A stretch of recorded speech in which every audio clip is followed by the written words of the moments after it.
CJ Graham, Jason, Friday the 13th, Part 6, coming to you live from Death Curse Society. Look forward to talking to you, seeing you, and being cool.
What is up? Welcome to Death Curse Society and another edition of Monday Maniacs. I'm Red Crank. I got the Colonel. Ziggy is 30,000 feet up there.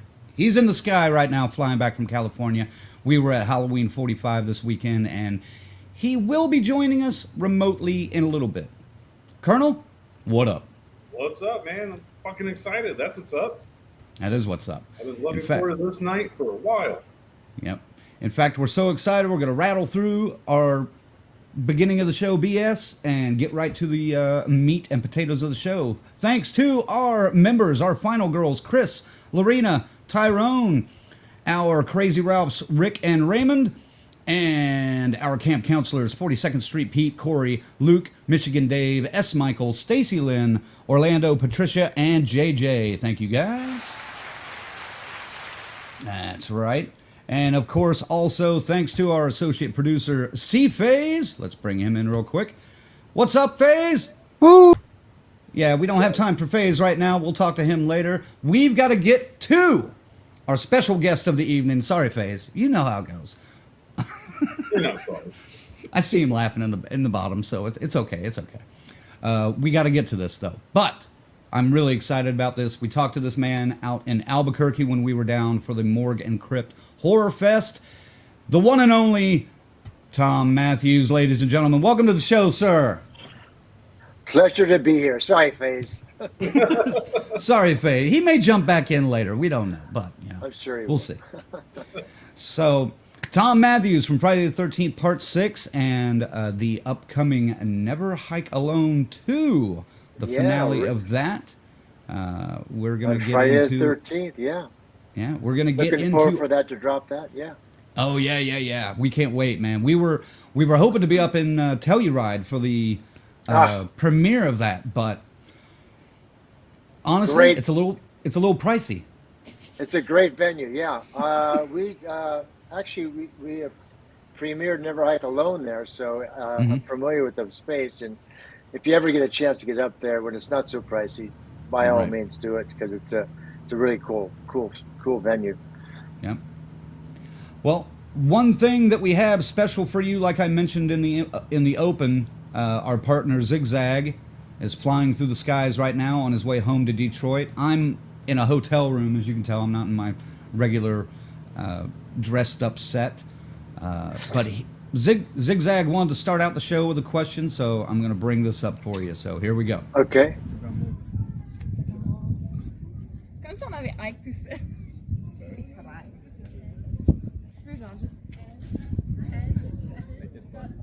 Woo! That's right, Death Curse Society. What's going on? Zigzag coming at you live from LA.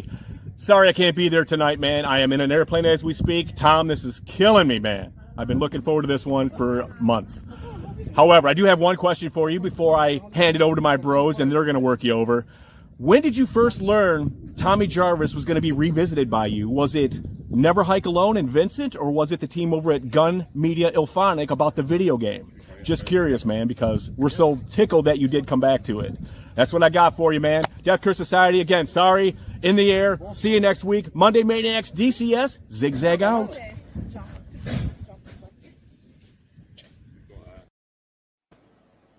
Yeah. Zigging and zagging. Yeah, zigging and zagging in front of the Hollywood sign, man. That was a beautiful sight.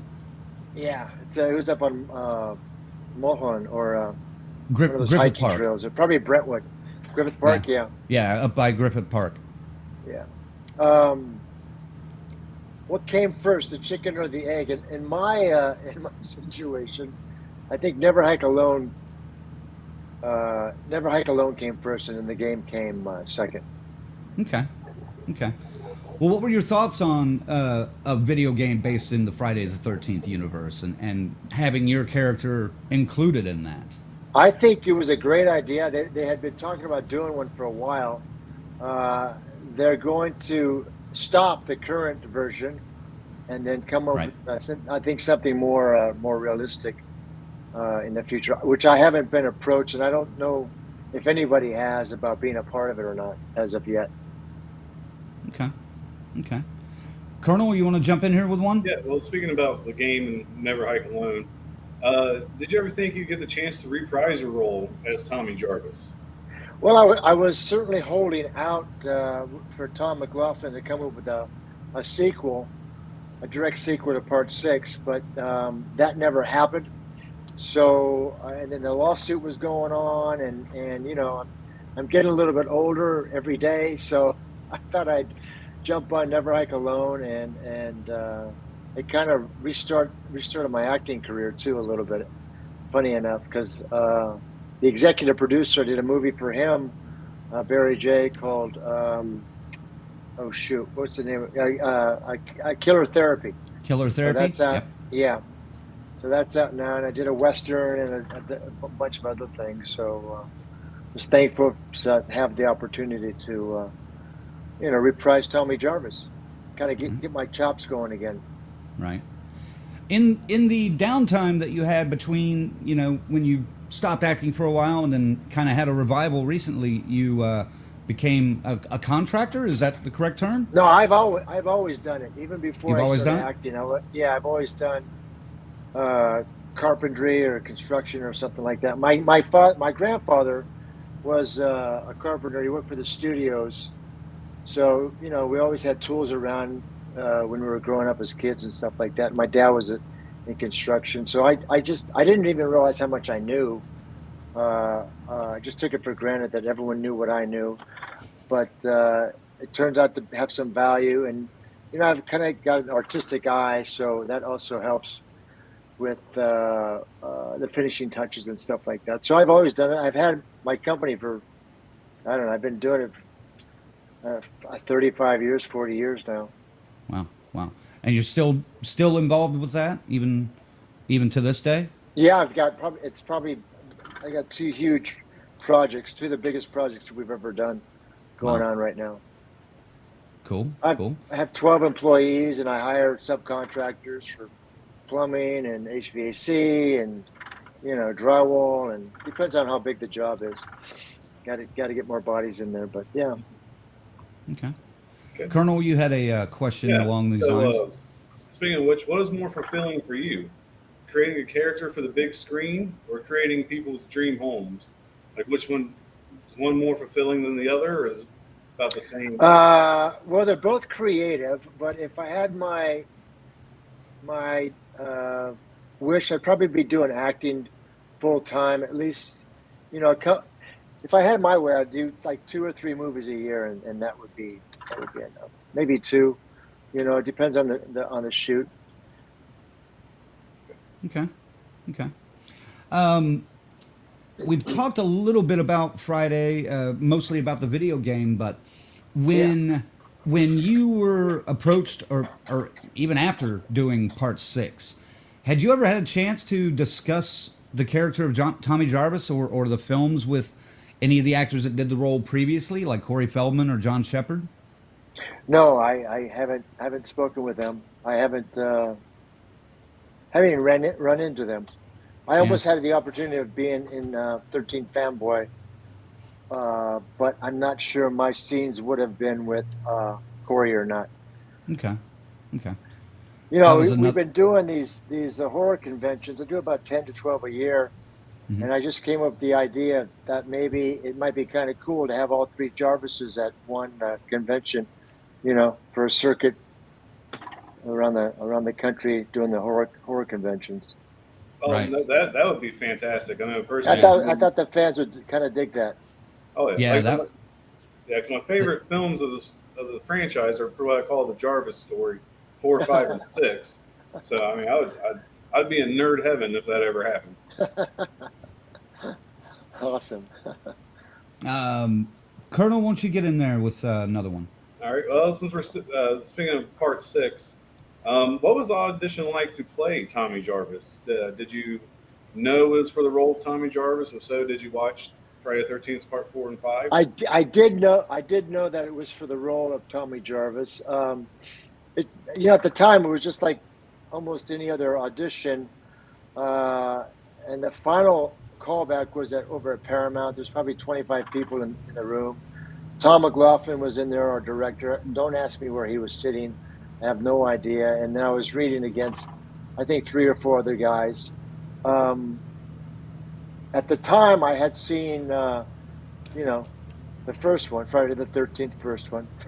And then after I got the role, I went and saw, 1 through 5 again, kind of trying to prep for the role. And I was trying to, do my research on Tommy Jarvis and see if there's any kind of physical mannerism that he did, Corey or John did, that I could bring over into my part. But nothing really stuck out. So I just kind of did my own thing. Well, and besides the mental asylum that they kind of allude to you escaping or leaving at the beginning of part 6, and that gets mentioned a couple of times, they don't really mention the Tommy backstory that much. There's no mention of your mask making or special effects hobby as the kid, or as the part 4 kid, and it just kind of gets dropped. So yeah, I never understood why, but once maybe. Jason gets out of that grave, I think Tommy's got his hands pretty much full No. the whole time. Right. You're not gonna be like, you know what? I need to kill Jason, but I need to put the finishing touches on this monster mask real quick. So, you also had a great role in another '80s classic, the Return of the Living Dead. Oh, and, yeah. Which of those roles for you, at least, was the most fun to play? Was it Freddy or Tommy? Oh, definitely Freddy.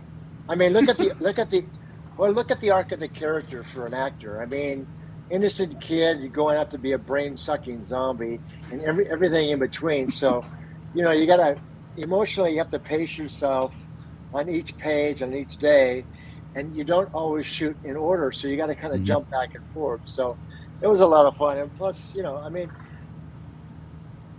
to be a brain-sucking zombie at the end. I mean, full-blown brain. I mean, hardcore. It was a lot of fun. It's a Nice. great part to play. Nice. Colonel, you have a follow-up for that. Yeah, I know. actually, I do for that one. I think the answer though, you're talking about Tommy. So playing Freddy, did you do any research into the process of dying? Because you and James played it very well. I will admit. No, I just, I didn't really. I mean, what's the research? It's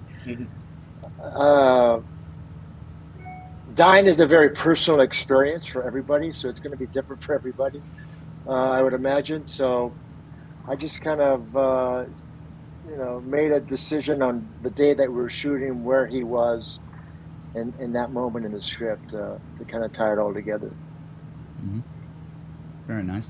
I want to hit a couple of viewer questions real quick. Let me get Luke here first. Luke asks, is there a specific scene in Jason Lives that you are proud of? I really like the opening sequence. I mean, before the credits even roll, that whole section is just really done really well. It's great filmmaking, how it's all One with tied Horseshack. together and everything. The one with Horseshack, yeah, and when we're digging him up, and all that anticipation. He gets up out of the grave, and he kills Horseshack, and the lightning bolt, and all that stuff. That is a great sequence. We used that part of that sequence in, I think, our original intro. I believe so. Yeah. Yeah, that was one of the first ones. Sequence. I mean, it sets up the movie perfectly. It really does. Did Here's another question from a viewer. Patricia Patricia says, "Hi Tom, I met you at Horror Realm in Pittsburgh. You're a very great guy, and it's great to see you on the show. What has been your favorite convention so far, and do you have any fun stories to share?" Oh my goodness, my favorite convention. And tell us your favorite child too, while you're at it. My favorite child. Well, I always think, picking your favorite movie and picking your favorite convention is like picking your favorite child, So. It sort of is. They're all great. I like the OKC HorrorCon. That was a lot of fun. I've got the year's not over. I'm going to on Friday the 13th. I'm bringing Never Hike Alone to Halloween Palooza in Iowa. Yeah. So I'm looking forward to that, and then going to be at Atomic Monster Weekend in Mesa, Arizona, and then ending the year in November in San Antonio at the Texas Zombie Con. So we've got those to look forward to. So ask me that question at the end of the year, and I might have an answer for you. But I love going to them. I love meeting the fans and talking to everybody, and it just every story is very heartfelt from the fans. So it's very moving. So it's really great to be a part of that. Very nice. Well, I know we have a couple of the guys from Morgan Crypt Horror Fest in here, and I also know while you were down there in Albuquerque, you and some of the other Friday the 13th alum got to visit, and this may answer Patricia's question about any fun stories. I want to know more about this escape room, this Friday the 13th theme escape room that you visited. That was awesome. Yeah, that was. Yeah, we just happened to be down there, and someone said you wanted to do. Some people were going to go to the escape room, and I said, "Well, what?" Because I had never been to one, and I didn't know anything about it. And it just happened to be a Friday the 13th theme, and it was a great experience. We had a lot of fun, and they watch you while you're doing it, while you're going from room to room, and they said that we were on track. With the team, now there's teams of people who go all across the country and go in these escape rooms to do the best time. Right. So the guys who are running this particular escape room said our group was on track with the fastest score or time that the other group had gotten, and this is like a professional team of escape room junkies or whatever. So, wow. So that was a lot of fun. Yeah, it was a blast. Had a really good time. Wow. Amy Steele was there, of course, as you know, and right. Others. And Adrian King. Adrian was there. Yep, and then of course Stacy, their agent and everything. Good friend of the show, Stacy, of course. Oh yeah, I think she set it up, actually. So that was nice. Fun. We had a blast. I'd do it again for sure. Now you got out with what was it? Less than 30 seconds left, right? Yeah, like 19 seconds was left. It was nuts. That's very cool. Now, when did the people running the escape room know who they had going through it all? Not at all. Did someone tell them at some point? We told them afterwards, but yeah, we signed the door too. We signed the escape room door. Awesome. That's awesome. We did a quote, did a signature on the door that everyone goes into. The 13, the number 13 door. Oh, there we go. Speaking of, there's Stacy Lee right there. She says, "Hi guys, glad you made it on the show, Tom." Yes. Thanks for stopping by, Stacy. Yeah. That is funny. All right, Colonel, throw in another question in there. Sorry, I'm still laughing at the fact they created a Friday the 13th escape room. Didn't realize that Friday the 13th cast. You got to check it out. Well, you got to also remember these were probably like 16-year-old kids just True. running the room, or True. like. Thanks for reminding me that I'm keep getting older every day. It's inevitable. So I guess we'll stay on the Friday the 13th theme for now. How does it feel to be the main character in what was arguably one of the two best Friday the 13th films of all time? I'm certainly filming it. It was just another Friday the 13th movie, but as time's gone on, I mean, there's a huge debate between fans. It comes down to always part 4 and part 6. Which one's the best? So I mean, and both Tommy Jarvis's characters in both of those. I attribute the success of it and the heartfelt endearment of the fans because of the director. Tom, he gave you someone to root for. You got to like the characters. I think a little bit. There's a little possibility of a romance at the end, which is kind of cool. You got to know the backstories of the character, and it was light. Court's probably a great character too. He's got one of my favorite lines in the movie. He goes, "I've never driven a house before. This is so cool." It always cracks me up. And his delivery, and it's a lot of fun. So it's been a blast. I've been feel really fortunate to be a part of it. Nice. Well, let's just jump right in. Never Hike Alone 2 coming out next Friday, October 13th. Going to be released on YouTube, also screening at the Telluride Horror Fest in Colorado. How did you, when Vincent first came to you and said, "Hey, I want to bring Tommy back for an internet film," what was that like? What was that conversation first like? Were you just kind of like, get out of here, kid? Or did you? Pretty much. It didn't really happen like that. I had a friend who's a writer I've known for 40 years, really good friend of mine. He's done a bunch of plays and stuff. And anyway, he had a roommate, and his roommate had this guy. And this guy found out that my friend knew me, and he's a huge Friday the 13th fan. Mm-hmm. So for like a year, he's like, "Preston, please will you introduce us? I'm a huge fan, blah, blah, blah, blah, blah, blah, blah." And so out of desperation, my friend calls me and goes, "Will you please, have dinner or lunch? Would you meet this guy? Because he won't shut up." I said, "Is he okay?" I said, "Yeah, he's fine, but I'm sorry, I don't want to bother you with this stuff, but he's desperate." I said, "Okay, we'll arrange something." So we arranged the dinner, and there's several people around. And during the course of the dinner, he says, "I'm executive producing a fan film. Do you think you might want to be a part of it? A Friday the 13th fan film?" And I'm thinking to myself, "Oh, Jesus, a fan film, man, it's really hit rock bottom now." And I said, you're also hoping. I hope somebody's picking up the check here. At least that. So I told him to, send me the script, and he goes, "No, they've been out there shooting. They already have like half the movie shot. They've been going out every weekend for the last 4 months." I said, "Great, send me, what they've shot." So they sent it over to me. I read the script, and I actually saw the movie first, what they had shot, and then I read the script. If you've seen it, I think enough speaks for it all. I mean, the first half of the movie, it's beautifully shot. The characters are great. It's very topical. A blogger who's rating hiking trails. It's very current. Comes across the trail that's not on the map and comes across these cabins, and the rest is history. So I said, let's talk about where I would fit into this. My friend who was Barry J, who's the executive producer, of course, who I mentioned earlier.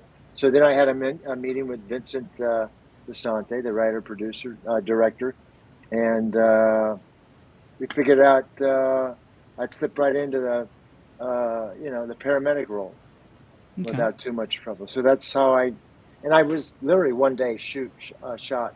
And then we went to Telluride, and we premiered it at Telluride. I snuck in, so no one saw me. Everyone who reviewed it was nice enough to keep my name out of it, so it would be a surprise. And as we were watching the film in Telluride, I was up in the booth looking down. I came on the screen, and everyone jumped up out of the cell. They couldn't believe it.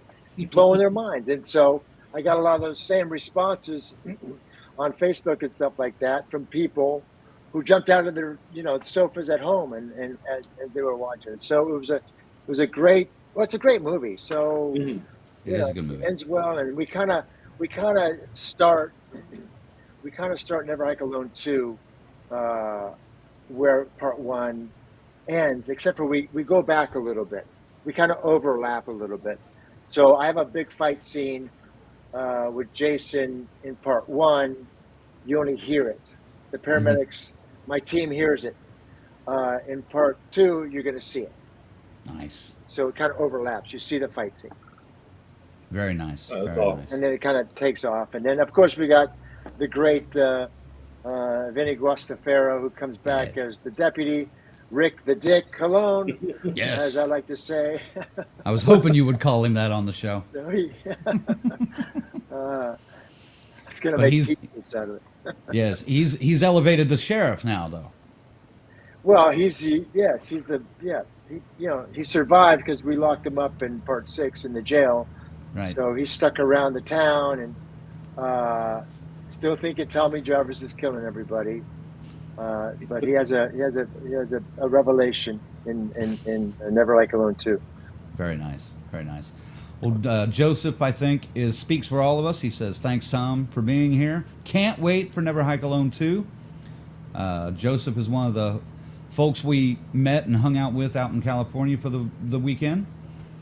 Tarek says, Tommy escaping the Friday the 13th escape room with a few seconds left is poetic. Yeah. That's true. Right.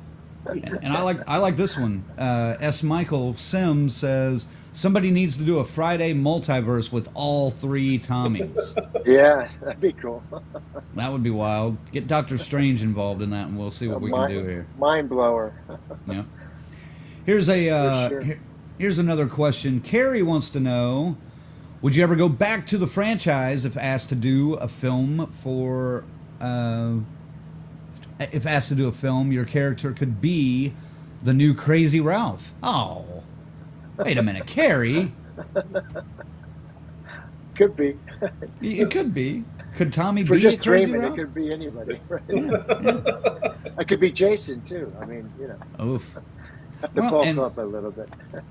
And in 4 and even 5, they were kind of leaning that way. And Yeah. I don't think when 6 came out, I really didn't know what to expect with Tommy's character coming Well, back. every year you never know what to expect. Yeah, Every that's movie. true. There's no real through line to the whole Yeah. franchise, so it's kind of all over the place. All right, you know, you got pretty a much. point. You got a point. Here's a different movie question. How was working with Ice-T on yeah. Mean Guns? He just recently watched this, so you got any good Ice-T stories? Yeah, we were sitting around, and he's so chill and cool and stuff. And I asked him how he got his name. He said, "Well, he was sitting at a bar, and it was pretty full, and some guy came over with a gun and shot the guy right next to him, and I just sat." And he said, "I just sat there and drank my drink." And someone said, "Ice, you're so ice." I think he was drinking iced tea, maybe, I don't know, but that's how he got his name. But yeah, he was very cool guy, for sure. Now, in Never Hike Alone 2, you return back to the high woods of California. How was it? You didn't really spend a whole lot of time there for the first one, but what was it like going back and or going to this? I hope you made it to the campground at some point for Never Hike Alone 2, without We did. spoilers or anything. We did make it. What was there. what was We it like spent- walking onto that set? It was fine. It was, your typical, where we were filming at. I think there was like 65 campgrounds in the area, so we had a lot to choose from, and they had used this one that we were at before, so Vincent was very familiar with it, and I think you'll see some stuff in Never Hike Alone. I think they shot some of the same stuff there, and never, so they knew about it. It was out there. It was desolate, so it was pretty cool being out there. Nice. Colonel, what do you got for Mr. Mathews? I have a question on Never Hike Alone too. I don't want to spoil it for myself, so I'm trying to think how to word it. Let's say, are you satisfied with Tommy's story as we go from 6, Never Hike Alone, Never Hike Alone 2? I know it could be spoilery, so I'm trying to think how to word it. And yes. Okay. Yeah, I want to watch this movie, man. I'll be honest. Yeah, I don't think he can say. Yeah, I much more haven't than that. honestly. I haven't seen it yet. I did some looping to add some grunts and stuff like that. So I saw snippets of it, but it's not completely cut together. And I was trying to pin Vincent down, to get a cast and crew screen before Friday the 13th. But I don't think that's going to happen. He's going to be right down to the wire to get it out. We saw him this weekend, and he said, Where'd you guys see him at? At the Halloween 45 reunion convention up in Pasadena.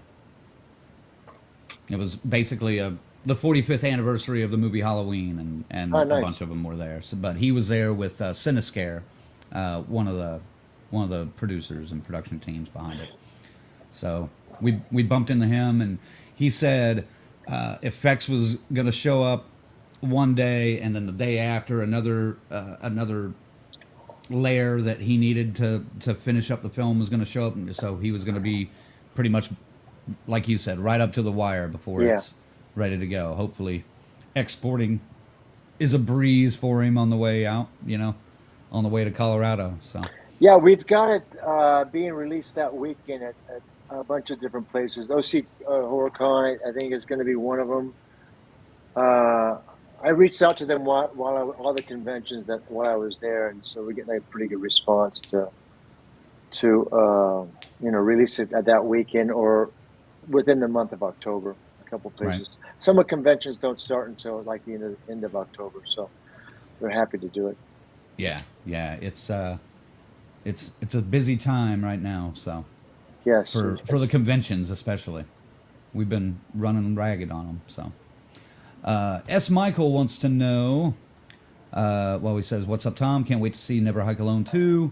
Which role was more of a challenge, Freddie or Tommy?" Oh, definitely Freddie. Freddie was, it's probably my favorite role to date.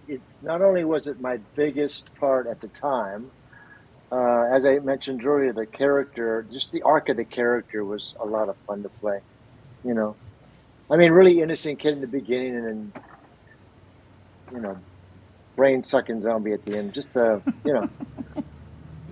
yeah. All right. Now, would you hire Freddie for your construction company, being as innocent and green as he was? Yeah, he'd be a laborer, just kind of sweeping up all the time. Yep. Go bring those nails over here. Yeah. Just don't be so naive. But he had a good attitude, and I think he had a lot of opportunities would come his way with it if he just shows up and be's on time. It'd be good. Keep his friends out of it though, but don't bring his friends around. All right. Well, and you mentioned him a little bit ago. What was it like getting to work again with old Guastafaro, old Vinny G? It was great. It's just love him. I'm lucky enough because we don't live too far from each other, so we see each other every now and again. But yeah, always puts a smile on my face. Now, is there Do you guys have a lot of interaction in this next film, or We are do. you guys kind of okay? Cool. And you had. Speaking of another fan film, you had a nice little fight handheld, or mano a mano fight with Jason Brooks in Vengeance 2 Yes. recently. Yeah. And I saw a couple of you. I saw a couple of you guys popping in, Peter and Sean. I see you guys. There's Sean. Hey, Sean. Sean's right there. He Peter. says, "Hi guys." Yep. Hey, Sean. But I wanted to know what was that off, What? You schnit, you. Oh, my Throws schnepping? up on us. Ah, damn it. Damn hotel internet. What was it like sparring against CJ Graham one more time, in that scene? Because he donned the apparel again, didn't he? Yes, he Some did. of those scenes? Yeah. I kind of wish he was in Never Hike Alone, to tell you the truth. He's always my go-to Jason. I think of Jason in any kind of capacity. I always think of CJ because he did such a great job. But yeah, it was, CJ's great. It was fun working with him. I'm Nice. lucky enough to see him at conventions, half a dozen times out of the year. So we're still friends, and we're closer now than when we were shooting the movie, because I never freaking saw him when we were shooting. He kept to himself. I think he was scared. He's a big wussy. I'll let you say that to him. I'm not gonna pass on that message. So you're on your own there. Big St. negative. St. John's, Michigan. Jason had basically the same question. What was it like working with CJ Graham? Yeah, never saw him. Only saw him when we were working together. Never saw him off the set, or I don't even know where I even had lunch at, to tell you the truth. I'm serious. Well, I never saw him. We there's another one. Can't wait for Never Hike Alone 2. Very nice. Yeah. Here's a question. Patricia wants to know, what type of character would you like to play in the future?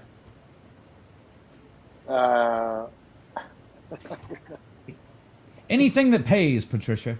A 23-year-old girl. I'd like to play her. I'll play That'd her. be a stretch. That'd be a stretch, wouldn't it? You want those challenging roles, though. Yeah. There is talk now of a series coming from Brian Fuller and A24, I think, isn't it?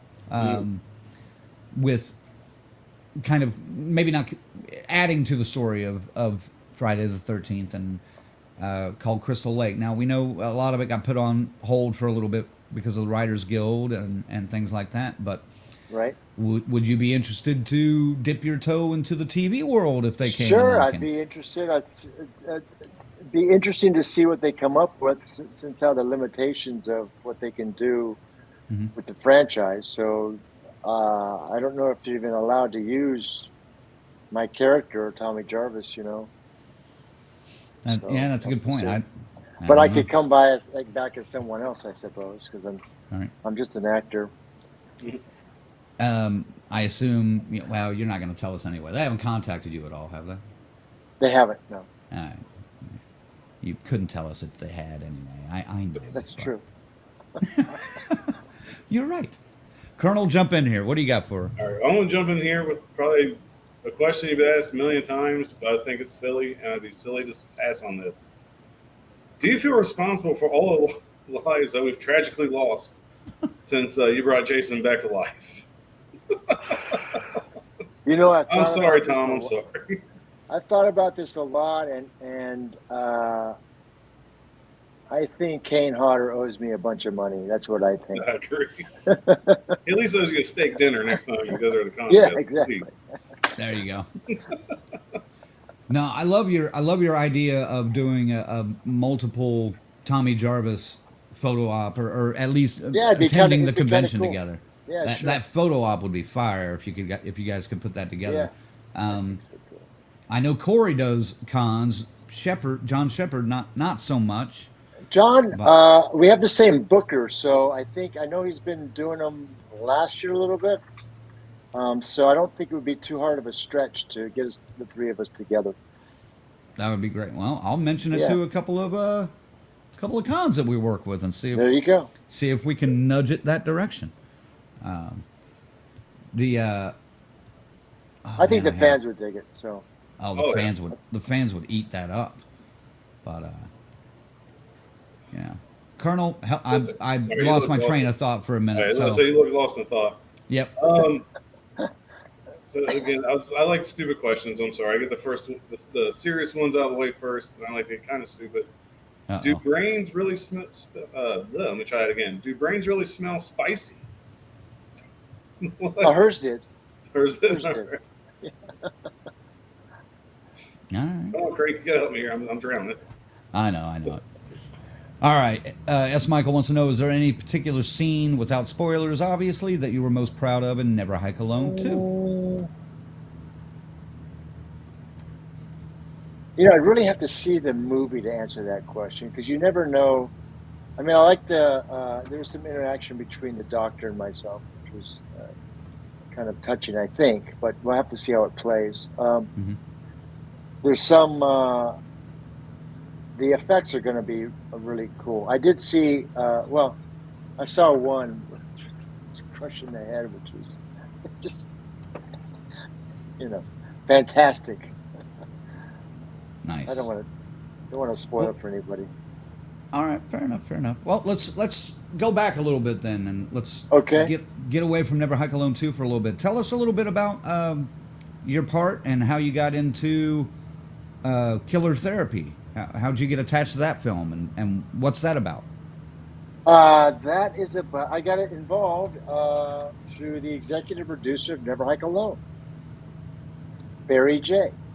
Okay. He hired me after we were done with Never Hike Alone. And basically the story is my wife and I are trying to find therapy for our adopted child. We don't know his medical history or anything, but we know he's a little off. So we send him to therapy. And unfortunately, he has some really bad therapists and they do awful things to him. And hence Killer Therapy. He enacts when he gets older and is able to, he kind of gives them therapy in his own way, like they did to him. One of them molests him, I think, and then another one does electric shock therapy, and his answer to that is to put her in the car and take jumper cables and shove it in her eyes. So it's a horror movie. And then he, turns out to be a serial killer, as it were. Very disturbed child. Well, and we saw your co-star in that this weekend as well, Dave Farich. I don't know if I'm saying his name right, but it looks like he plays a character named Blake Corbin, at least. Did you know him from the Rob Zombie Halloween movie or any of his other roles at all? No, not at all. What was it like working with him, or did you get to share much screen time? We saw each other on the set. I don't think that we had any scenes together, so that was that. Okay, all right. Well, guys, if you're interested, Killer Therapy also includes PJ Souls, Adrienne King, and she plays a therapist. Yeah, a handful of others, other familiar faces that you're going to see. So go and look that up. That was from 2019, and written and directed by Barry J. So Barry J. Yeah, nice. You have another one also. Is this? I don't know if this one's out, to be honest with you. Final Summer, is that out already? That is out. Yeah, it just was released a couple of months ago, I believe. Yeah, and they want to do a sequel. I'll be heavier in that for my character. And then we've got Go Away coming out. I think it's out, but I haven't seen that one either yet. But the script was fantastic. So if the movie's half as good as the script is, it's going to be a really fun watch. Okay. I think it's out because I think I saw You would think the actors would be the first ones to get stuff, like a printed copy of it or something. But we're just a hired gun, so Yeah. I think I have seen a DVD of it, but I'm yet to see it. Okay. Well, tell us a little bit about Final Summer, because that looks like you go back to camp in a way. We but go back to camp. It's you're very the sheriff this time. It's very Friday the 13th ish, and there's a camp Silver Lake instead of Camp Crystal Lake, and there's a woman running the camp, and stuff happens, and very, very familiar territory with Friday the 13th on it. Okay. All right. And is this something that was crowdfunded? Or are they crowdfunding for a sequel? I'm not sure. Not sure. Not sure about that. Okay. Rob wants to know, what was it like working with the late great Horshack? Horshack, I was a big fan of his because I used to watch Welcome Back, Kotter. So when he came on the set, I was overjoyed, and he's a pro, so it was really easy to work with him, and a great attitude, and just a lot of fun. Nice. All righty, Colonel. What's that? Just jump in. What do you got? I wasn't sure. I thought you just set me up for something. I'm sorry. Well, if you saw Bill's comment, he's already asked. He's trying to ask you a question. No, I'm not doing that. I'm not. You're not? No, I'm not. I'm not a schmuck like that. Okay. but speaking of my comment, help me crank. I'm drowning here. I was always curious, as someone who can't swim, is it terrifying to film scenes underwater, like your fight with Jason? Yeah, if you can't swim, I would imagine it would be. Even if you can swim and you're underwater for that length of period of time, it was a little unnerving until you got down there, and because we were down there, 20, 30 minutes at a time trying to get the shots, and you can't really hear. You just go up and grab some air and say, do it again, because you try and just keep doing this section that they wanted to get at the time. But it was fine. I know how to swim, and there was a lifeguard, a scuba guy right off camera with oxygen. You just hit your chest if you wanted some more oxygen, and then we would do the scene. But yeah, we did. If you look at the trailer of Never Hike Alone 2, if you haven't seen it, check it out. It's on YouTube. But Right. the kid who's fishing, the young Tommy Jarvis lookalike, from part 4, he doesn't swim. And when you see the piece, you'll think twice about it. Okay. Well, I love the fact he's at Camp Crystal Lake fishing. Right. I love the fact that kid also went to the convention recently too. I think with Vincent or something. It's been a few months ago. Yeah, Horror that was Stevie, so cool. Yeah. He's on. He's got his Instagram page, Horror Stevie. Really fun. Great little actor. I mean, if you haven't seen Never Hike Alone 2, the trailer, go check it out. He was very solid. Because when you do the scene, you do it multiple times, and he was. Oh yeah. He was right there every time. He did his homework. Let's put it that way. Yeah.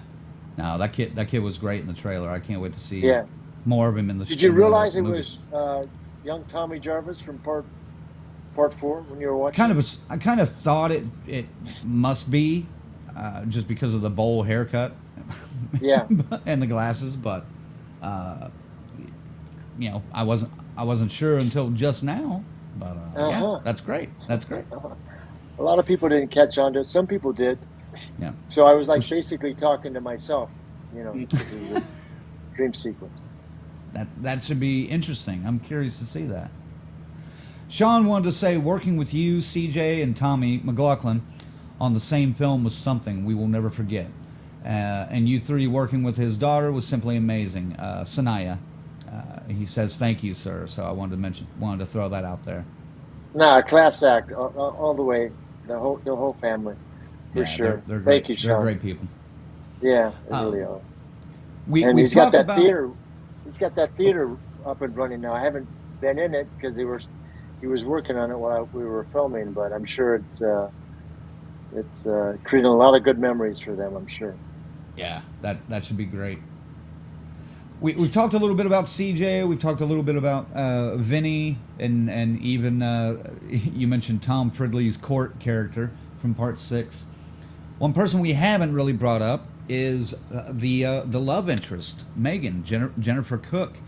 I know she doesn't do the con scene that much, but have you seen her? Have I you don't think interacted she's with done her? it ever. No, Man, you don't bump into her at all, huh? no. Haven't seen her. She's living happily ever after. I think. I hope. Fair enough. Would love to fair see enough. her. I mean, the fans would die to see her. Oh, the fans would But, go completely apeshit yeah. if she showed up. It would be Yeah. magical, man. And if her and my child showed up, they would really freak out. Tommy Jr. Tommy Jr. Well, that's a whole other movie, isn't it? My bastard son. That's how we could relaunch the Friday the 13th. There you go. There you go. Yep.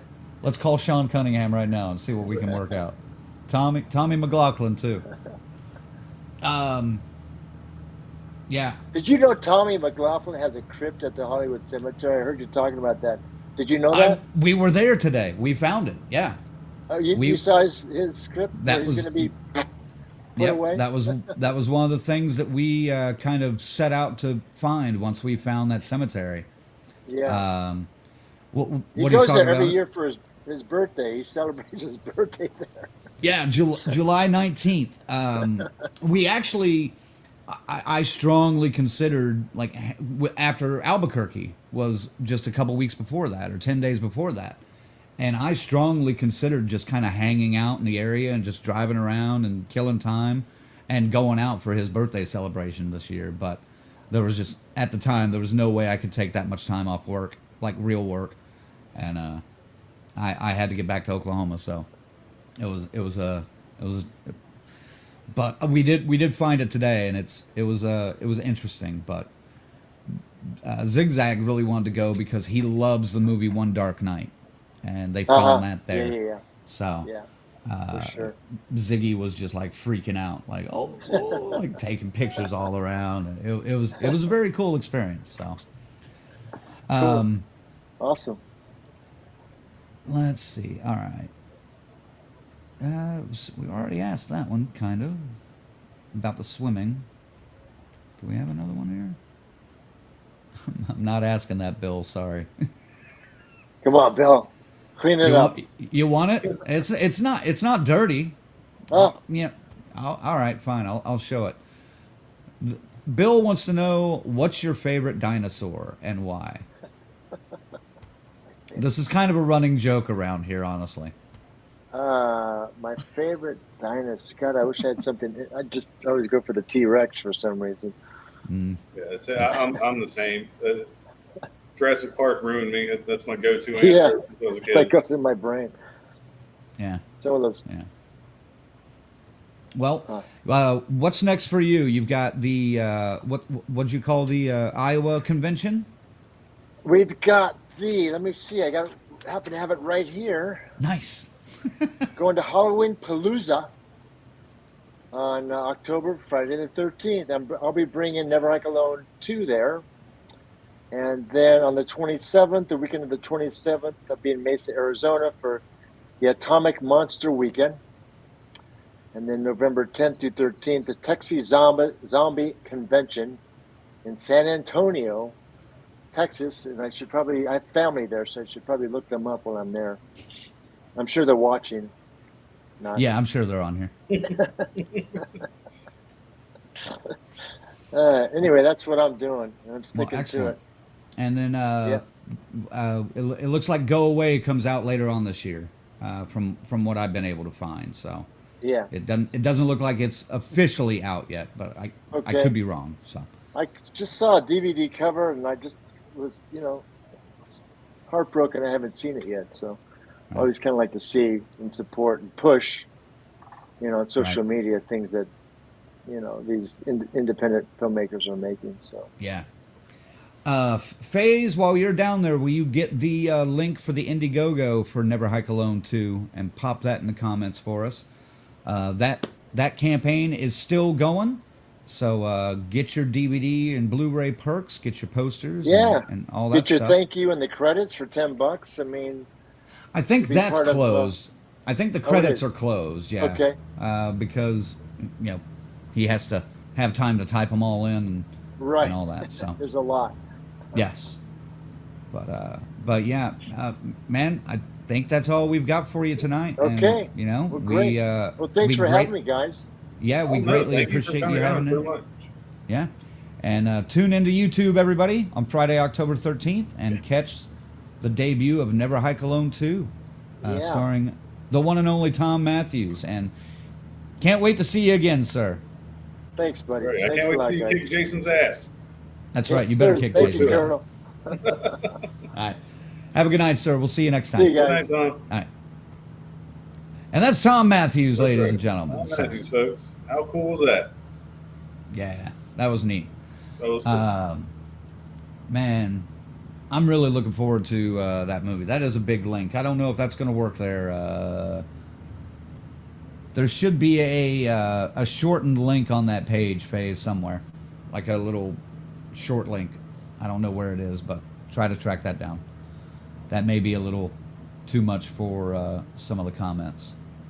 It's definitely too much for YouTube. Because unless oh, yeah, because, even on YouTube, it went to two different things. Oh, well, there you go, Colonel. Good job. Yeah, thank you.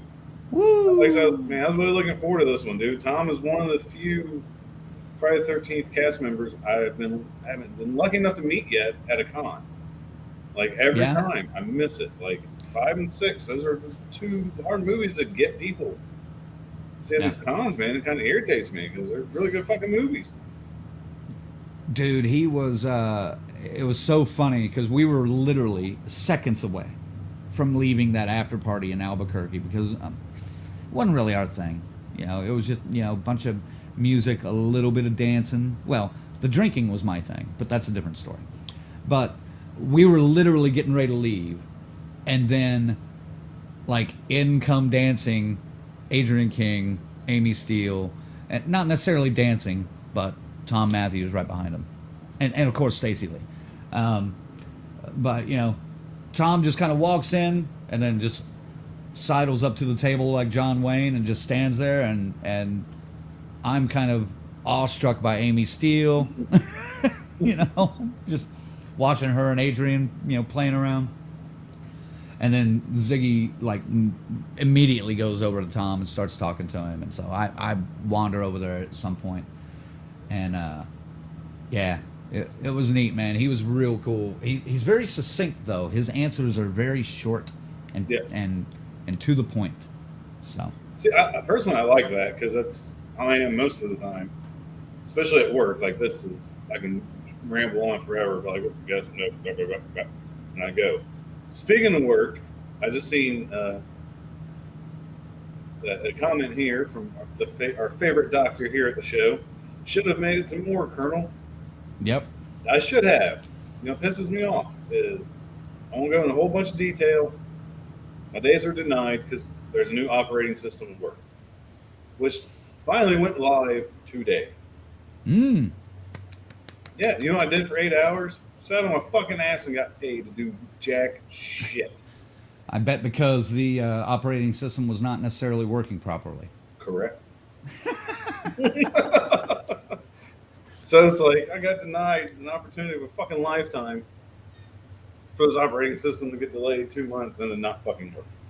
God there damn we go. it. That's it. That's my one bitch. Yeah. Well, he has. Dr. Smiley has a follow-up question. So next year? Every intention, yes. All right. Cat, piss off. Piss off, cat. Grizzly, always need the shirt check. What are you wearing? Oh, today it's kind of just shit. Tonight, just a Night Living Dead fright rag shirt. Nothing special. No, nothing special. Nothing special. All It's a right. fright rag shirt, man. It's not like, oh, I got this, one of a kind, awesome shirt. It's a mass-produced shirt from Fragrance, man. Yeah. Shoot, not leave me alone. Yes, you are correct, Luke. Tom is the shit. Cool fucking guy. Agreed. Very fucking cool, man. Just chill. Yeah, very chill. Not as chill as Ice-T, apparently, but chill. Dude, Ice-T would be a blast to meet or interview or something like that. Yeah. Oh, God. Dr. Smiley says, I'll hold you to it. You need your prostate exam. It's a DCS mandate now. I'm not as old as the other two. I'm not there yet. I'm still another 12 years away from having to get a prostate exam. I guess it doesn't hurt to check early. This is true. All right. Let me answer this question. Rick wants to know, were you guys able to acquire the Dr. Chalice figure? Hold on. Let me get into my bag here. Oh, no. Yourself. Well, while you're looking through your bag, just to mention, Thursday night, be sure to tune into the whole damn enchilada pad, because it's funny, we had Thom Mathews tonight. He has Vincent Thursday night, so be sure to tune in to get more Never Hike Alone 2 discussion. Probably a little bit deeper and more informed. Never Hike Alone 2. Not coming to you live from a hotel room somewhere in California. By the way, if you guys are anywhere near the Barstow, California area and want to hang out, I've got hours to kill tonight. So I don't know where the nearest bar is, but I may find it. Rick, in answer to your question, yes, we were. We were able to acquire it is NECA, right? You got one, you don't even know the company. Yeah, it's NECA. Because I don't care. NECA fuckers. It's a NECA figure. It's a NECA. Yes, we were able to acquire the NECA exclusive Halloween 3 Dr. Chalice figure. Now, unfortunately, I think Ziggy got one. Joseph got one. I have one. And then I have a fourth one. So I don't know what I'm going to do with that fourth one yet. I was selling on fucking eBay for the prices Zach was showing me. Shit. Dude, you see, there's 30 on eBay now. I looked at them, well, I can say this, while I was taking a shit right before the show. As soon as I got to the hotel, I had to take a shit. So there's 30 on eBay now, all for 300 and up. It's ridiculous. Crazy. No, fuck you, Colonel. I have one for you. Oh. Yeah, I mean, you're paying for it, but not 300, but you're paying, what I paid for it. The fuck? If you want it, yeah. I'll trade. I told you I would get you one if you wanted one. I didn't think if I could. Shit. But, Thank you. I'm shocked. Thank you. I really didn't think I would be able to. Oh no, I didn't either, dude. But we got there early, and we had to get in line to get into the venue. Or actually, no, we had to get in line. This is so fucked up. We had to get in line to get our wristbands. Then we had to go outside the building on the other side of the entire building, get in line there to be admitted at 11. And then when we got in, we had to go and stand in another line to get that figure. Jesus. Dude. And here's something. I'm just gonna bring this up. I think there need to be not just limits on figures sold, because there were dickheads up there buying 6 of these things, and then instantly all 6 of them are already for sale. I know there was supposed to be a limit of 2, but there's one dickhead out there I saw already posting 6 of them for sale. Of course. The convention went well. So, yes, I saw that guy too, Rick. It was probably the same guy. And maybe I'm just miscounting it, but there needs to be something they do about that. And see, this is one, it's multiple reasons, but this is another reason why I stopped collecting fucking figures, dude. Scalpers, man, will buy them the fuck up, mark up the price, and fucking sell it. And that's not the only fandom. There's other fandoms I belong to. Oh, that's a cool shirt. Oh, sold out. Oh, look, now they're selling it for twice the price. Right. That's some bullshit, man. going on in Right. every fucking fandom for every fucking merch item. It's ridiculous. Yeah, it was a mess. Uh-oh. I see what you're saying, Faith. Huh. Get good, son. Oh, Let me see. that's here. that pop up. No, you might know what you're talking about. Rick also wants to know digging Crank's red DC. Yeah, this was one. It's not even available anymore. This is the what we had for a while, the DCS Ringer tee, because of this and the company that we printed these from or through doesn't do the Ringer tees anymore. So this is a one and done exclusive. I like this shirt too, though. Yeah. Selling on eBay for twice the price. That's right. It will be for sale. Vegan wanted to say, I wonder if Ken Wiederhorn, however you say it, is aware how bad Tom and the rest of the cast hated how he treated people on Return of the Living Dead Part 2. Vegan, I'll say this. There's a reason we stayed away from questions about Night of the Living Dead, or Return of the Living Dead Part 2, because Tom is not a huge fan of talking about that movie.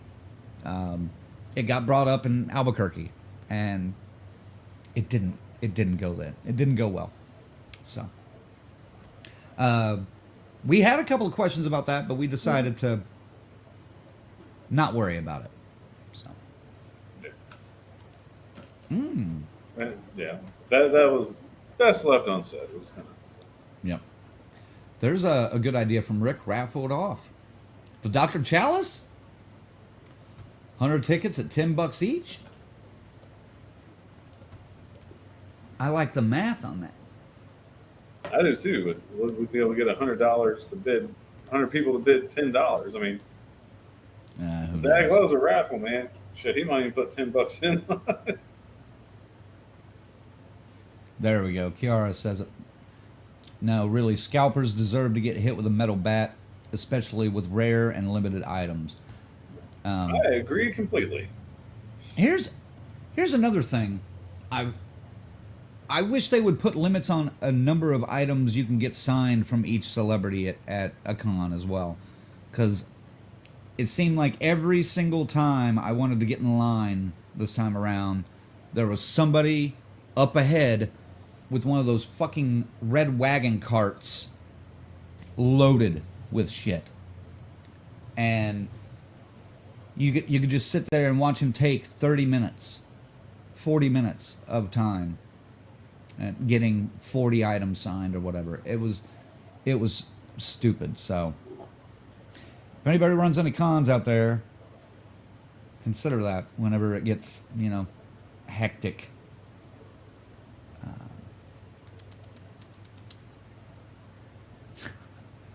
No, Bill. Bill, I do not need another waterboarding, but thank you for asking. You sure? It's kind of an inside You story, could use but the I can talk about that here in a little bit. Well, no, Rick, that other shirt you like will be available soon. I haven't released it yet, so I'll get you one here in just a little bit. I know, or I won't get you one, but I'll let you know when they're available. So, all right, Colonel. Now we can catch up. How was your week? My week wasn't bad, man. It wasn't too bad. I said I'm 80% done painting the princess room. Nice. The pink's been done for a while, the princess pink. So now I'm putting on the white, and it's taking about 3 coats for the blue paint underneath it, not to bleed through. And this shit's supposed to have the primer in it. I call bullshit. So I've been working on that. Football-wise, not a very good fucking weekend. I will admit that. Not a good week. The good news is, for people, I'm a sucker for nostalgia, and boy, do I feel like a kid again, because it feels like I'm watching 1990s Bengals. Like, oh, is that Joe Burrow or Jeff Blake, that quarterback? I can't tell, because they're playing so fucking bad. Is it that bad? Dude, it was fucking awful. Yikes! I didn't get. Obviously, I didn't get to watch it. Man, I must be. I don't know. I might need to get in the BDSM scene or some shit because I watched that whole fucking game. Like I said, obviously I didn't get to watch any of the games this week, so I have no idea. I have very little idea what happened. So I was keeping Zag up to date because he put a lot of his fantasy team has a lot of faith in the Bengals, and I'm like, yikes! I didn't think they'd be this bad though. But to be fair, last season they were 2-3 first 5 games of the year. They made it to the championship game. I don't think they'll get this far this year. Who knows? A lot of football left. So there's your DCS Sports. Since Zag's not here, so we did it. Yeah, I have absolutely nothing to add on that. So, would you like Ziggy's video question? Yeah. I know you got himself a new Lions hat. That was a neat area, man. That Griffith Park. Mm-hmm. They got an observatory up there, and dude, you can see for miles up there. It was neat, and the Hollywood signs, right there. So. Oh, dude, I love sniping people from that location in GTA 5. That's as close as I'll get to it. No, man, you gotta get out to LA with us out there sometime, man. This was a fun trip. I'll say that much, and I think we got some things in the works. Nothing, set in stone, obviously yet, but we got some things in the works. On the way out, though, as you guys know, or last week, the reason I wasn't here for the show last week was I was chatting and hanging out and having dinner with a bunch of the crew from Morgan Crypt Horror Fest out there in Albuquerque. We stopped and had a tasty meal. I think I ate 3 servings of manicotti. It was ridiculous, and I had no problem shitting. Later. So all was good, but no, we had a blast, man. It took us like an hour and a half to eat, and then we stood outside for another 2 hours and just bullshitted. It was so fun. Thanks to Bill and Dr. Smiley and all the guys that helped put that together, and of course Jeff and Beth, Grizzly, the twins were there. It was a great way to kick off this trip, and then. Like I said, I got to meet Joseph when I got to Pasadena. He had invited me to go to see a screening of Halloween 3, but I got there up to Pasadena a little too late. So I checked into the hotel, and then I was like, you know what?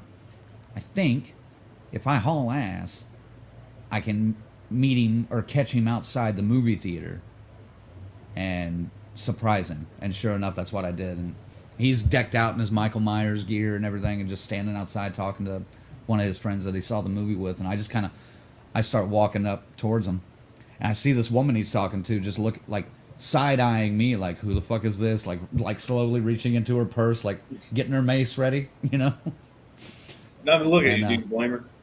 Oh, no, not at all. Not at all. No, please mace me. It's probably absolutely necessary.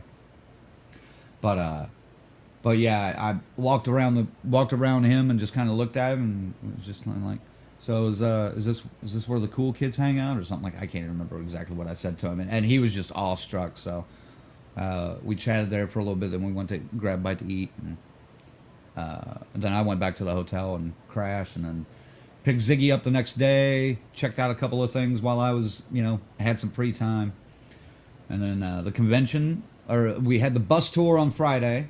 I'm not going through details of everything. We'll do that at another time. We had the bus tour on Friday, though, which was cool. Then we went to Halloween Horror Nights at Universal Studios that night with Joseph.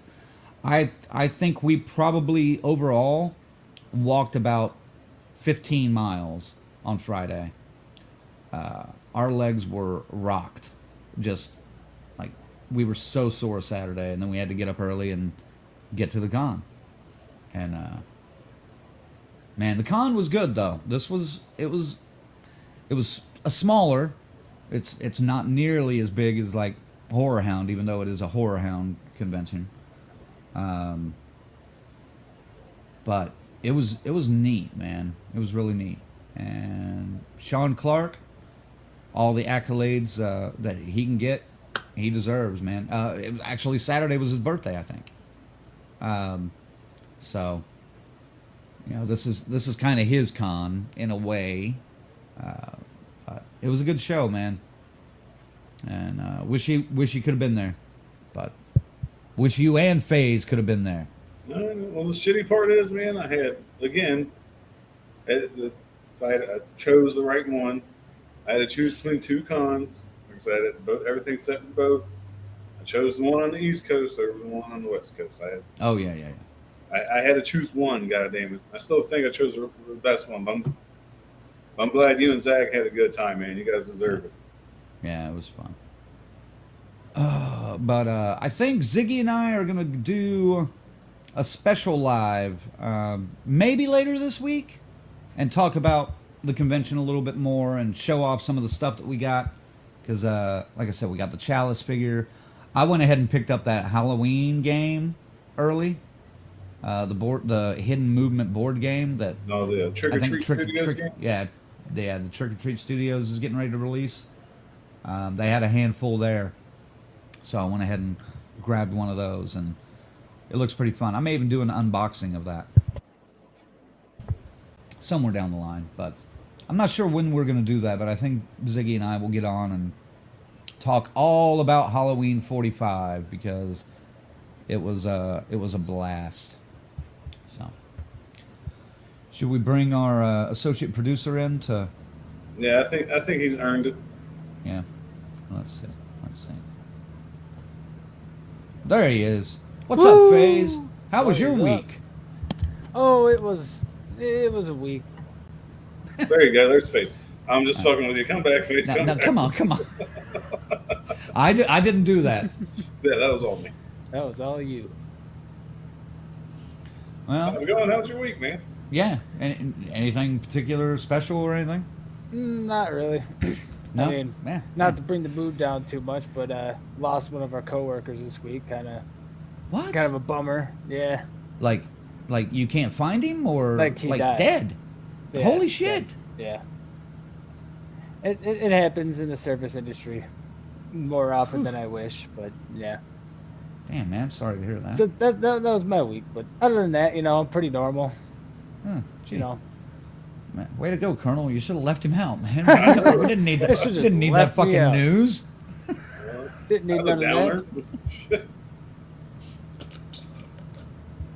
God. Well, I guess to bring the mood back up, this is one other thing I did this weekend. I got my Halloween decorations up. Yes. Oh, yeah. Woo. So all the neighbors love it. Oh, it's so scary. I love it. It's like, I know. Hey, did you ever figure out what was going on? House. Yeah. Speaking of funky things happening to people, did you ever figure out what was going on with your neighbor, Colonel? Everything okay over there? Dude, man, I should have fucking known better. Good news is, it's good news. Like, nothing was wrong. That just happened to be some dude that must have bought a used fucking hearse and decided to park in front of my house for like 8 fucking hours. Okay. All right. So, good. Yeah, my neighbor's okay. My old people are okay. I'll take it. Nothing can happen to my old people. I love them. Yeah. You had me worried there when you were talking about that a couple weeks ago, and I hadn't necessarily, been able to check with you on it. I cannot believe also my fucking internet in a hotel in the desert is better than Detroit fucking Michigan internet. Dude, you only froze once. He had one blip out. And the best thing was Tom started fucking up there towards the end too. God. Not as bad because you froze. Me and Tom were both like, oh. I came back, or when it unfroze, I saw you guys going, ooh, like, oh shit, something's wrong. I was like, fuck, and I knew exactly what was going on, but damn it. Let me get a couple questions here. St. John's, Michigan, Jason. Wish me luck for Saturday, big costume contest. And Leslie, good luck, sir. Go get him. You got it. Yeah, knock him dead, man. And Luke wants to know, Did you guys go inside the Myers house? Did you? We're not really allowed to go inside the Myers house. I think there were offices in there for a while or some kind of thing. But yeah, I think it's pretty much empty right now, but because all the offices I think are for lease. So if you're in the South Pasadena area and you need office space, check out the Myers house. But no, we did go to it, of course. Got plenty of pictures in front of it. Joseph, actually, I'll say this. Joseph actually helped us with a small little bit that we did in front of the Myers house that I think is pretty funny.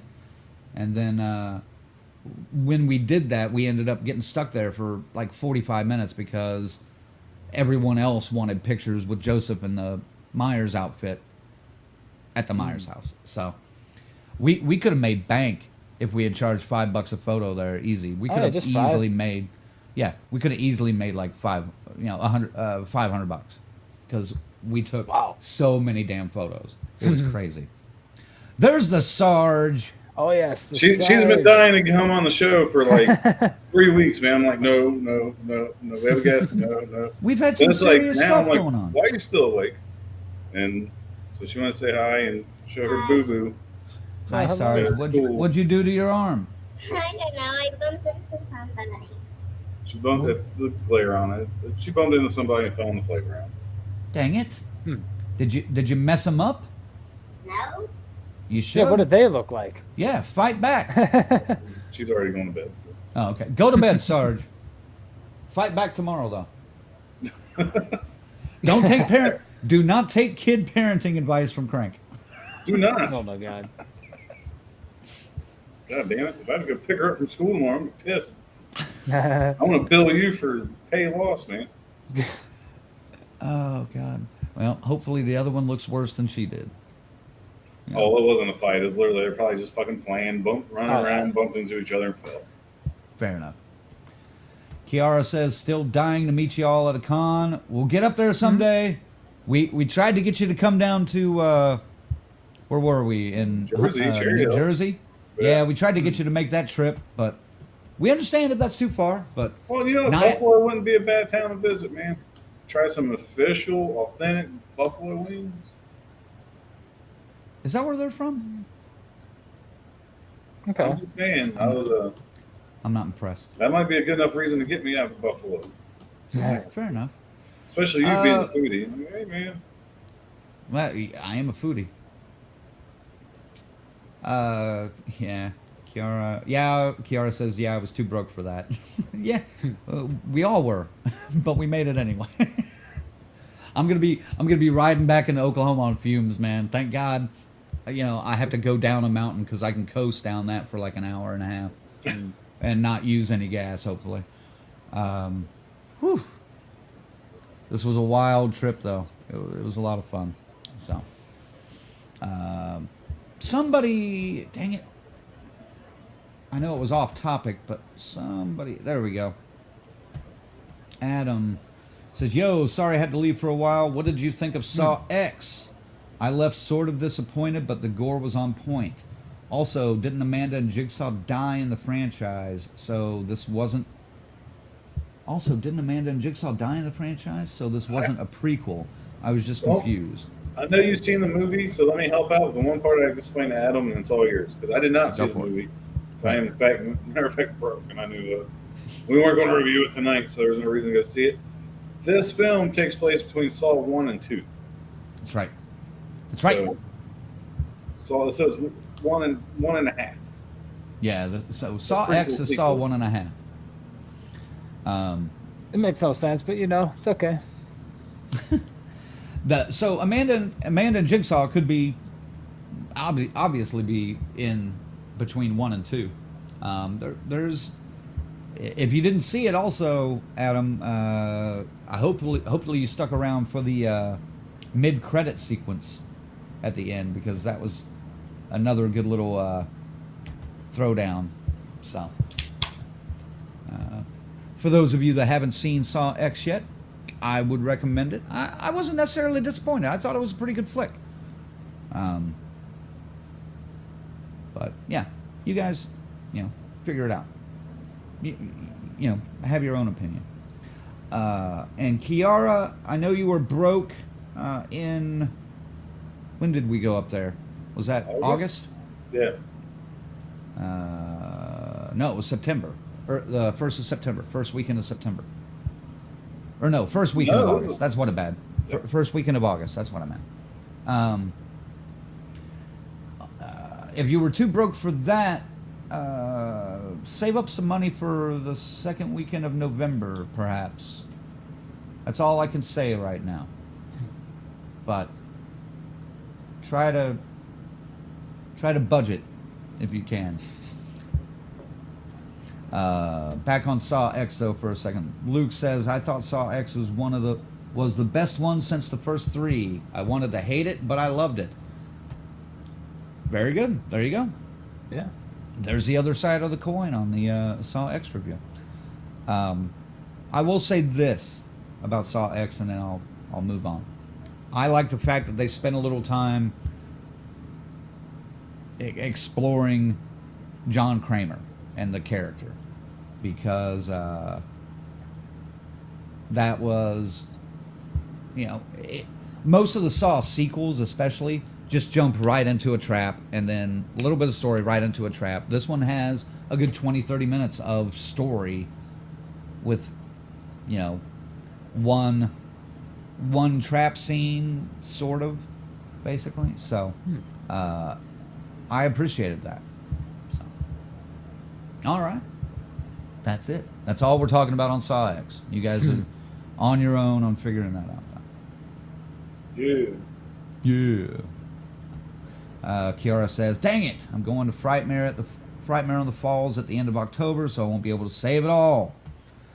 Well, good for you. Have fun. Good for you and have fun, but damn it. There we go. We'll get to you eventually. Yeah. We're not talking about Saw X anymore, but Luke, yes, I agree. What else do we have to talk about, folks? Anything? Fuck, I think I'm tapped out. I have a pretty boring life, man. I go to work, I paint the princess room, I hang up for Halloween decorations in hopes I don't have to mow the yard again for the rest of the year. And I watch football. That's my week until fucking February, pretty much.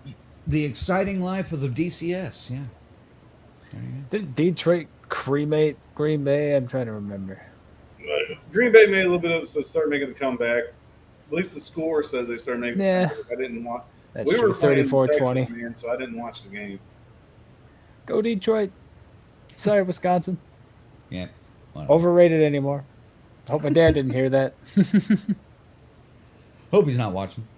Not that point. Probably not this late to the stream, but I'll find out. He's like, "What the fuck did you just say about Green Bay?" He wouldn't care. The Bears are way better. See, Justin Fields. Now them's fighting words. Good God. Oh man. All right. Well, next week, I guess we can go ahead and tease that. I know we mentioned, or Colonel mentioned earlier, that Vincent DeSanti will be on Thursday night. Will be on the Whole Damn Enchilada podcast with Rick, and so make sure to watch that on Thursday. And then he will be joining us on Monday for Monday Maniacs, and we're gonna try to ask different questions. So we may actually have to watch, and absolutely find some different questions that Rick has. You know what I'm going to do? I'm going to watch the Whole Damn Enchilada podcast. And every question Rick has, I'm going to write it down. And I fuck with Vincent. When it's like my turn to ask a question, I'm going to ask the same exact question. Is that what you're going to do? Fuck with Vincent a little bit, be like, hold up. That's a terrible idea. I think it's a great idea. That would be kind of funny. But yeah, I'm not going to do that, no. I will tune into the podcast, but I will not be stealing his question. Right. We have 2 chances to watch or to see Vincent DeSanti being interviewed. Thursday on the Whole Damn Enchilada Pod, and then Monday with us And Ziggy should be back by then. Ooh, you know how nice it was not having you last week, not having Ziggy this week. It's been fucking wonderful. Really? Fucking wonderful. Better than usual, dude. FaZe agrees. Like, the shit me and him were talking about on I'd say Texas, nothing. like, man, you know what? We need to trim the fat and get rid of those two, and this show would be fucking amazing. All right. Well, there we go. Well, then. It doesn't just happen I'm to pleading FaZe. the fifth on that What one. the fuck? Get the fuck out of here. See? It's better. There we go. And now Crank's gone. Oh my god. We're not playing musical chairs, goddammit. And now you're down good there. Lord. Yeah, now I Now, guess. how does it feel to be the bottom? I'm in Crank's spot, top left.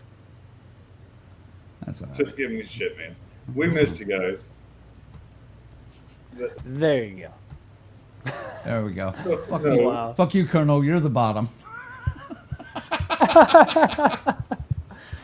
All right. Okay, we got to stop. We got to stop. No, we will stop. Don't say me. We're gonna Faith crash had a StreamYard. conversation Thursday night where I learned a lot about myself and where I would fit into this. I was like, okay. Okay. We don't have to go into that. We're not going to do it. But Let's talk about that off the air. All right. Colonel Let's and talk I about that. had a good 4 hours. We had a good time playing for Texas. I'll just say Oh that. yeah. What was the win-loss record? Oh, probably like 2-20 win to loss. Like, Yeah, it was dude, it was- horrible. Like I told you before we went on air, man, it was fucking bad. We had no 4-pack kills. Like it was terrible. Wow. Well, hopefully I'll be back Wednesday or Thursday, and we can jump on and For sure. bust some ass on Texas Chainsaw Massacre. But Colonel, send them out for the night. Well, like I said, that was a lot of fun, man. We had Thom Mathews on the show. This is a guy I've been wanting him for a long fucking time on the show. I mean, he's a huge part of our, at least from my childhood, you know, Freddie and Tommy. So that was a lot of fun.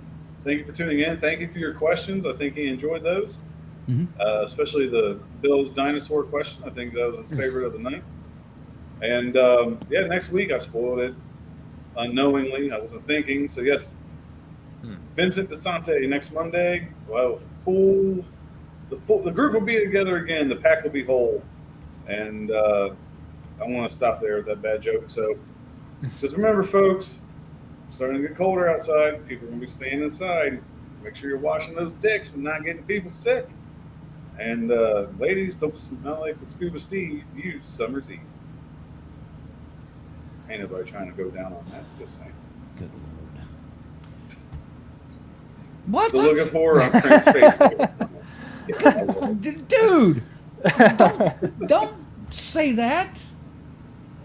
Although, I You cannot didn't wait. even tell the best part. What? It's about your trip. Your lady of the night. No. Encounter? No. Jesus Christ, no. Okay, so there was a great moment. You know how Tom Atkins has terrible hearing now.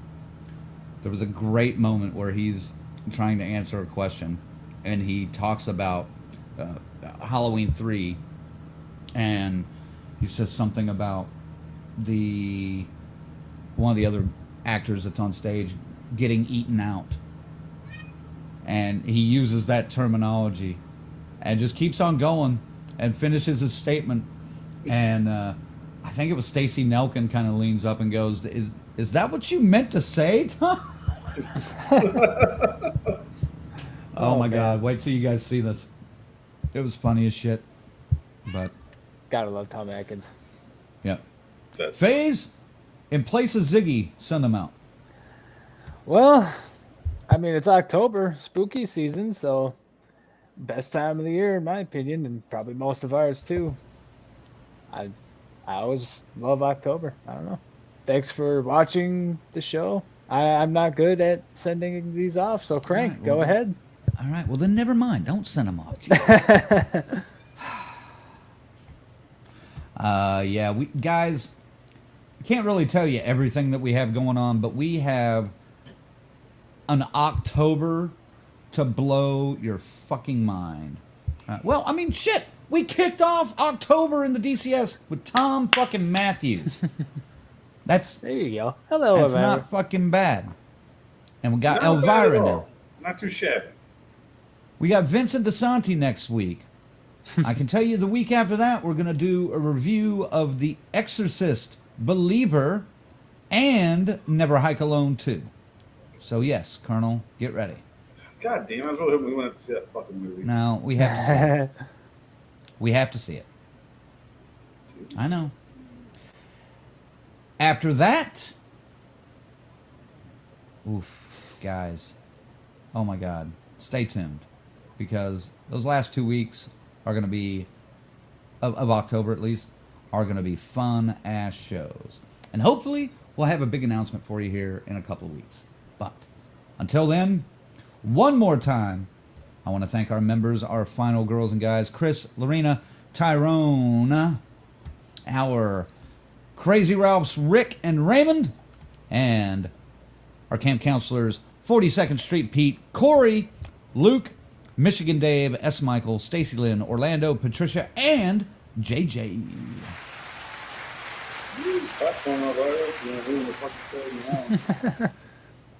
That's right. Thank you guys for being members. If you want to become a member, check out our website at deathcursesociety.com and visit the join page. I think, yes, the link just jumped into the comments. How convenient. How convenient indeed. So I wonder who could have did that. Yeah, let's thank our associate producer, C-Phase. That font's too big, though. Maybe we need to lower it. Phase. We're going to change. We're going to do something completely different. There's a lot of tweaking that's going to happen. Yeah. Everything's going to look different at some point. Yeah, It's going to be cool. There's a whole lot of shit that's going to be looking different shortly. So, anyway, thanks everybody for watching. Stay tuned. We've got an October to remember, folks, and we want you all to be there, and we want more to be there. So keep coming back on Mondays, and we'll treat you right. I don't know what that means. That sounded bad. That sounded awful. Yeah, that sounded weird. All right. Terrible, Anyway. dude. For Ziggy, for FaZe, for Colonel, Red Crank saying DCS out. Woo! We'll see you next week. Later. Woo!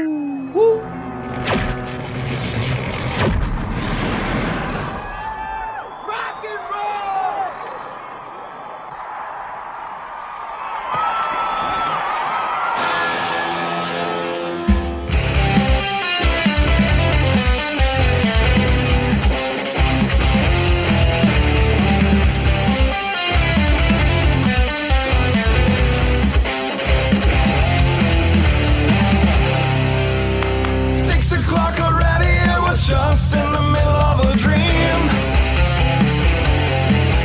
I was kissing Valentino by a crystal blue Italian stream.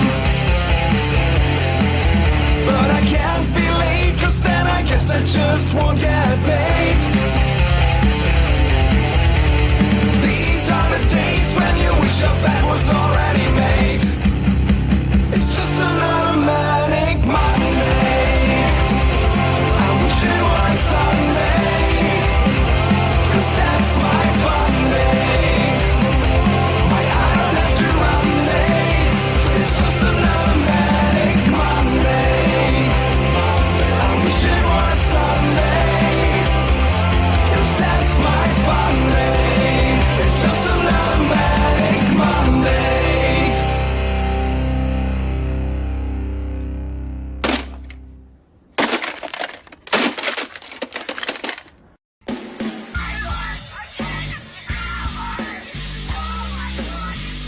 Ah!